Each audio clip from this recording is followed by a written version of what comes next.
prepariamo la glassa a caldo di cui vi ho parlato nella ricetta dei taralli di Pasqua.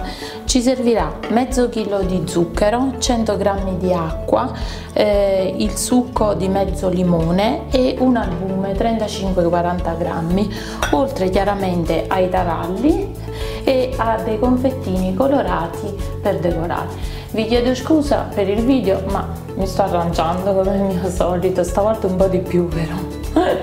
In una pentolina d'acciaio col fondo spesso versiamo lo zucchero e l'acqua.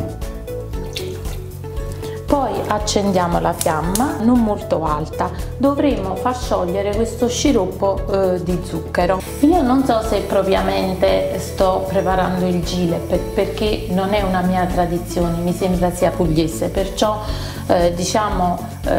lo sto interpretando. Ho scoperto che in effetti leggendo ci stanno vari metodi di preparazione. Io ho utilizzato questo perché è quello che mi è venuto meglio. E poi l'ho trovato che sui taralli asciugandosi si mantiene bella attaccata, soda, quindi è più saporita. Dopo qualche minuto e nel frattempo che lo sciroppo cuoce, montiamo l'albume.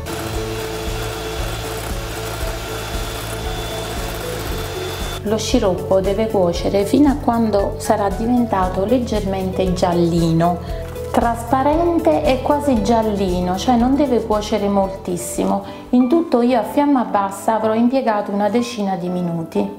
Versiamo questo sciroppo a filo sull'albume e azioniamo il frullino.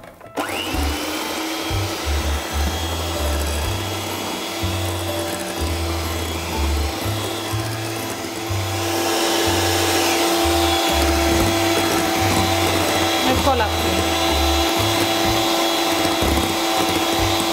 Qualche minuto ed è pronto. Sentiremo che comincia leggermente a fare resistenza, ad indurirsi. Prendiamo il nostro tarallo, ecco, e bagniamolo.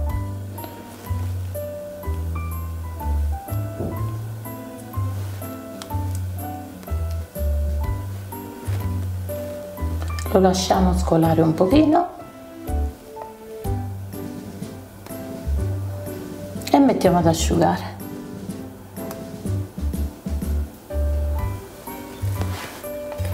Dobbiamo subito ricoprire con i nostri diavolini perché se no si asciuga e non ce li fa appoggiare più.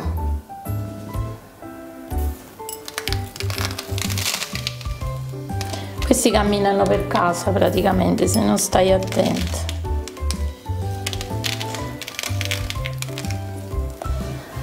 Spero di avervi fatto una cosa gradita e penso che forse la potremo anche utilizzare pure per altri dolci pasquali. Ciao, arrivederci alla prossima idea.